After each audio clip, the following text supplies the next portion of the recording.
Hi there, and welcome to Sara's Kitchen Garden. Day number 17 in my harvest calendar before Christmas. And I have this challenge for myself to go out in my, well, typical Swedish winter garden. It looks just grey and boring and not so very inspiring. And my challenge is to go out here every day to pick something to eat from the garden. And today it's a bit challenging only to do this video because I have kids indoors on our first floor. And the workers are up on the second floor and the attic. So there's 3 guys working today, and the kids can't reach their rooms. So they had to pick some toys, and they are just touring the living room. So I have to do this quite quick so I can go inside and keep the order for our life. And they are yelling at me. Sara, can you come here? But I am very enthusiastic because you see the bright light on the upper floor. That's from our living room, and they have started to do some work there today. I am very excited. And what I did just a few minutes ago was actually to go get some newspapers from this weekend from Sweden's biggest morning newspaper, Dagens Nyheter, DN. And I just fetched it on the timber walls because one of the walls, I'm sorry about the sound, I couldn't find my microphone, and I'm a bit confused after the last couple of days and things that happened. So I hope you hear what I'm saying. But it was very common in Sweden to sort of give some isolation by putting old newspapers on the timber walls to get some protection from wind, blowing through the timber. So it was very common to do so. We have newspapers older than the house. They are from 1890. I have found papers from. So it's really like a treasure in historical ways to read, and I have saved a lot of newspapers. We have a wall covered with old newspapers. It's amazing. So today I put a newspaper from today on the wall as a sign and a small hello from us to people who are going to renovate the building in, let's say, 100 or 200 years from now. And I also found in our living room, it's a magazine. I take part in lots of different magazines, and I forget all the time where I am going to turn up.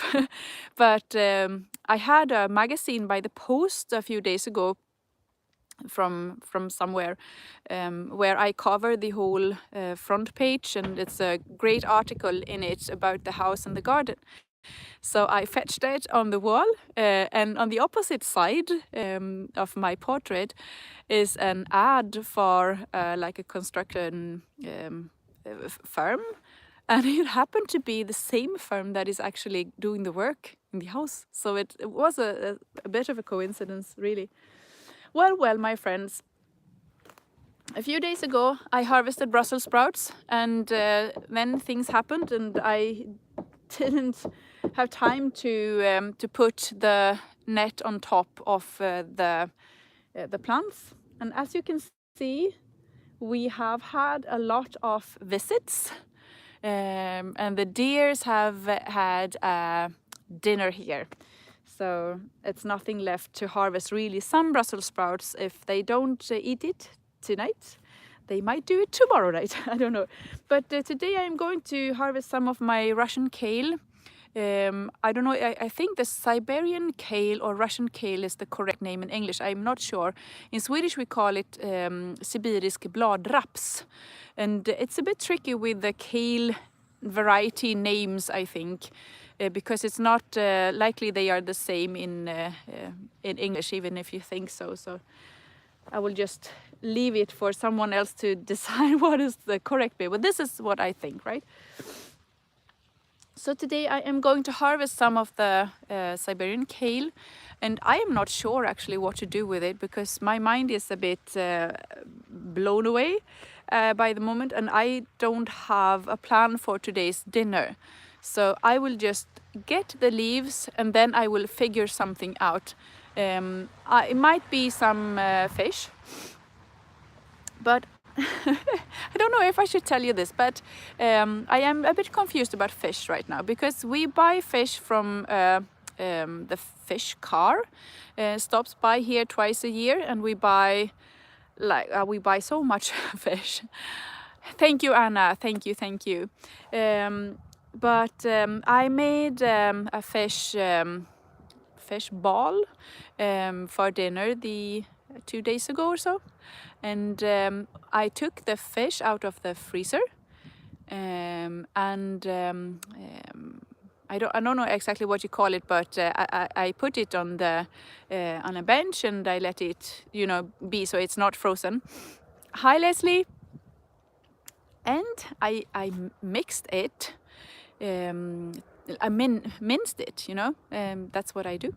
And then I found something in the fish. It was like a worm or a larvae. And what happened next was that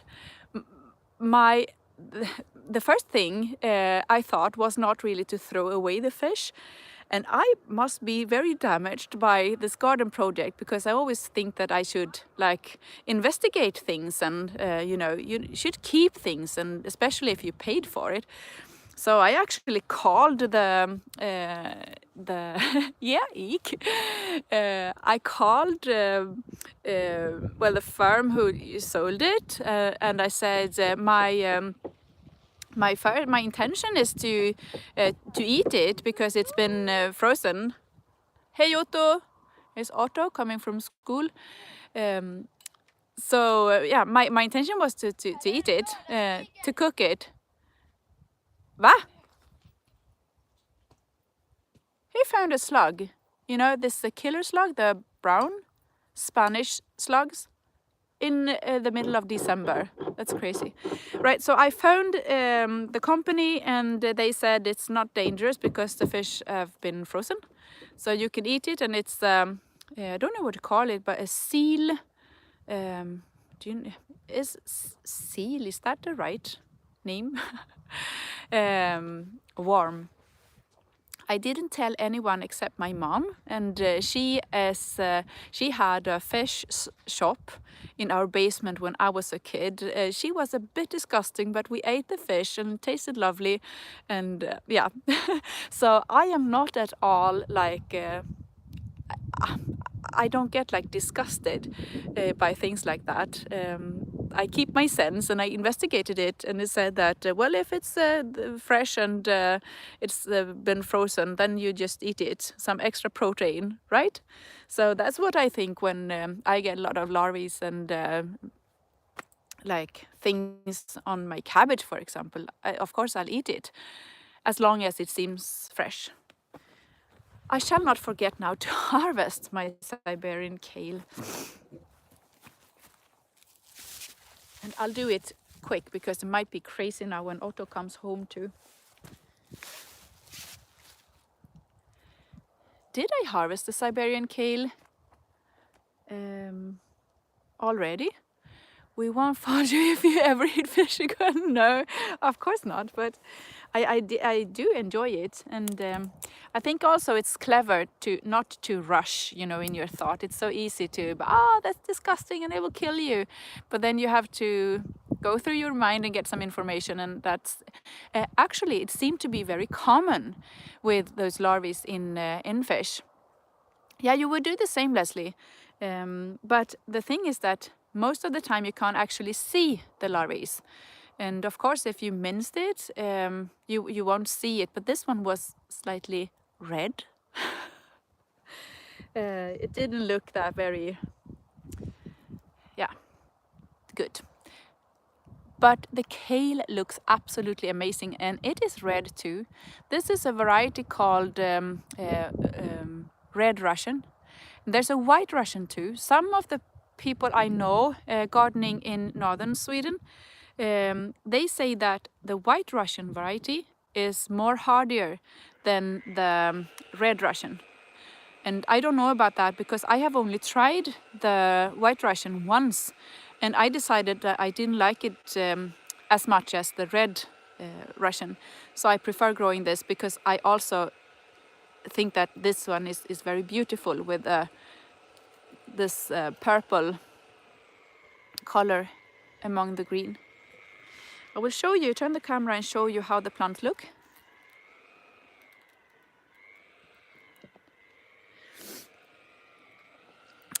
Yeah, Anna, you ask me, why if you get so little sun, how come the plants can stay so green? And it's not depending on the sun actually in Sweden. This is that the plant can stand if they reach the size, a good size. And if they can stand the cold, they will stay this green if they are not damaged in a way. Here I have the black kale, and you can see it's rotten. And black kale is not as hardy as other kale varieties.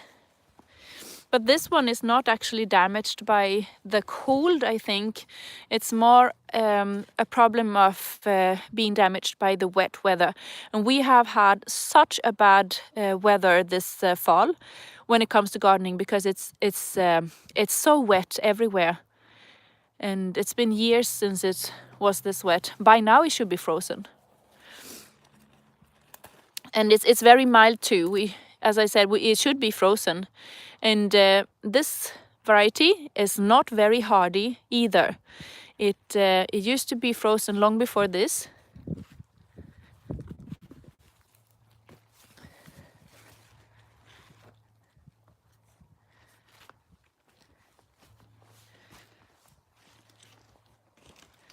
Oops, this one I want to protect some extra. But yeah, maybe this one too. This nice Brussels sprouts.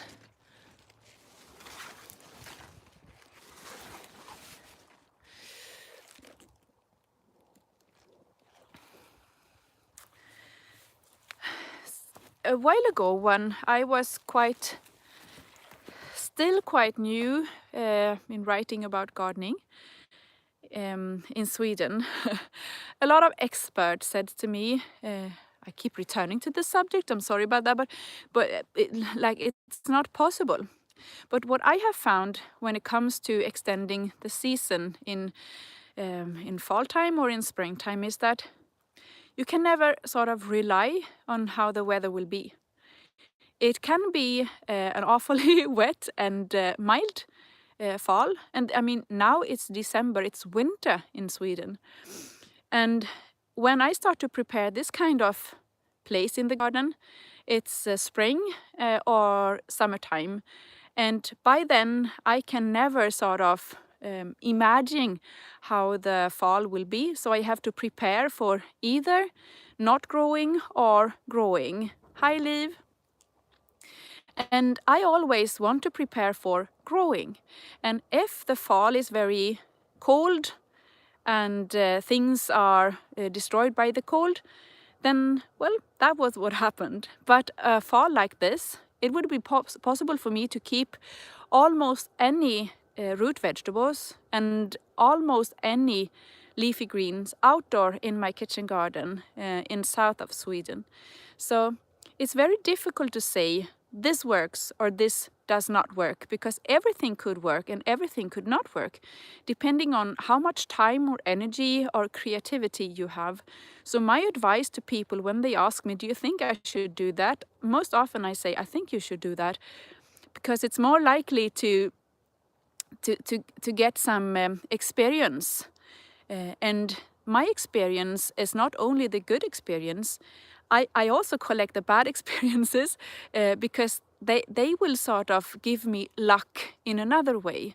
So I really think it's important to try, and I will talk a bit more about that later in Christmas, about how come I didn't go all in for winter gardening this year, because I have been busy with like other projects. But a few like last year, my kitchen garden were full of leafy greens in another way than it is right now, because I had the possibility to do that then. And I mean, it's amazing to have a garden, and this is what I think is fantastic with my garden, that it could be like a showroom for people. They see what I can do, and this, okay, maybe I can try that. And I mean, people garden in far more like colder places, in colder climate than I do, and still get it to work. And I think it's amazing. So I rather have this like a say for myself. I always keep saying to myself that I rather grow vegetables than not.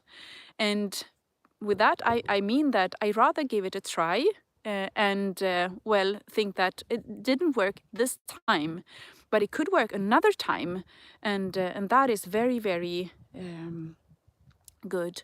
I missed the comments. Did you ask me about my climate zone? I have a difficult. It's difficult for me to see the comments afterwards, but think Åsa said something about zone 3. Maybe you asked me what my climate zone is, and it's very difficult to say, especially in an English channel. But my growing zone, yes, Anna. I know you don't live in Sweden, so you may not have the use for of my like climate zone, but Sweden, hi Lena, Sweden is consists of like 8 climate zones, growing zones, and I grow in zone number 3. Close to number 4, but number 3. And it's not comparable to a climate zone even in Norway, even though Norway is very close. And in the United States or Britain or whatever, it's not the same. So you have to check. We are at the same latitude as the parts of Canada. But Canada have a colder climate than Sweden, but Canada has a lighter. I mean, in Sweden, the most difficult thing by growing in wintertime is that we don't have any daylight. You see, I don't remember what time it is now, but even when it's like 2 o'clock in the afternoon, it's already getting dark. So it's very, very little daylight. So the best trick I can give is if someone wants to try growing vegetables like in winter or have things to harvest, is that you have to be well prepared. And I keep getting back to this when I have my speeches. When you grow vegetables in summertime, maybe you have to be prepared, let's say 4 weeks from sowing to harvest when it comes to some of the leafy greens, like spinach and lettuce and some else. But when it comes to winter gardening, you have to be prepared months before. So when it comes to the kale varieties and let's say the leek, I think I mentioned it before. I sow the leek in January, and I harvest it maybe in May the coming year, and it's like 14 months of preparations. I have to be ahead of my garden all the time. And when I garden in wintertime, I have to be prepared in another way, and I have to be ahead of everything for months, not weeks, it's months. So it's not possible to now in December think that, I should start some winter gardening and then harvest in January, because outdoor it's not possible. You have to be well prepared. And I write about that in my blogs, and I can also write more about it in a while. Well, I just I had a few really shitty days, and I found out that yesterday when I went out in my polytunnel and I harvested some corn salad and I had a chat with you. It was really so nice, and I had energy from that. Just going out, pick some leaves. Then so I will be back tomorrow. It's like a therapy. I am actually married to a therapist, but he is away. He's coming home tonight. He's been away for 5 days. He's a teacher in psychosynthesis, like therapy, in Stockholm. So he's been away, and my mother has been here for 5 days or so.